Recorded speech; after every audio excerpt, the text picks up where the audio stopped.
আচ্ছা, আপনার যে ক্যান্সার ধরা হওয়ার পরে আপনি যে চিকিৎসা করেছিলেন অ্যালোপ্যাথিকে, আপনার কত টাকা চিকিৎসা খরচ হয়েছিল? 5 লাখ 6 লাখ। বিশেষ করে আমার সাথে MBBS doctor, DSMS doctor, BSMS ডাক্তাররা আছেন গণস্বাস্থ্য হোমিওতে, এবং আমরা সবাই সহযোদ্ধা হিসাবে নিয়ে কাজ করে আমরা যে সফলতা পেয়েছি তার একটু প্রমাণ আপনাদের সামনে তুলে ধরছি। ভাইজান, আপনার নাম? লিটন দাস। লিটন দাস। আপনার পিতার নাম? বলাই দাস। বলাই দাস। আপনার ওয়াইফের মায়ের নাম? সরস্বতী দাস। সরস্বতী দাস। আপনার ওয়াইফের নাম? ওয়াইফ নাই, বিয়ে করেন নাই? আচ্ছা আচ্ছা। আপনার বাসা কোথায়? সায়দাবাদ, পুলিশ ফাঁড়ির পেছনে। সায়দাবাদ, পুরান ঢাকা, পুলিশ ফাঁড়ির পেছনে। কিভাবে কোথায় চিকিৎসায় যান, কিভাবে চিকিৎসা আপনার এই রোগ ধরা পড়ে, এবং কোথায় কোথায় চিকিৎসা করেছেন, এবং কিভাবে সুস্থ হয়েছেন একটু দেশবাসীর উদ্দেশ্যে বলেন। প্রথমে আমার 2-2.5 বছর আগে ক্যান্সার ধরা পড়ে, লাং ক্যান্সার।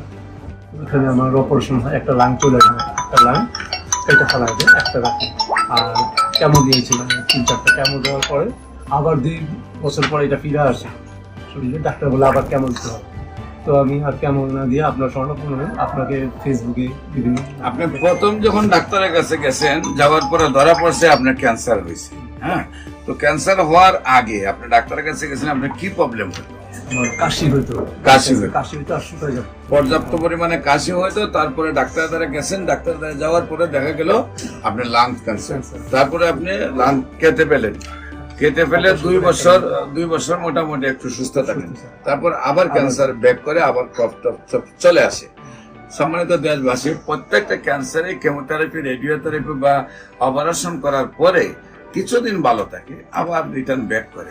তারপরে আবার অপারেশন, আবার কেমোথেরাপি, আবার রেডিওথেরাপি দেওয়ার পরে আবার কিছুদিন ভালো থাকে, তারপরে আর চিকিৎসায় ধরে না, একসময় মৃত্যুর মুখে ঢেলে পড়ে।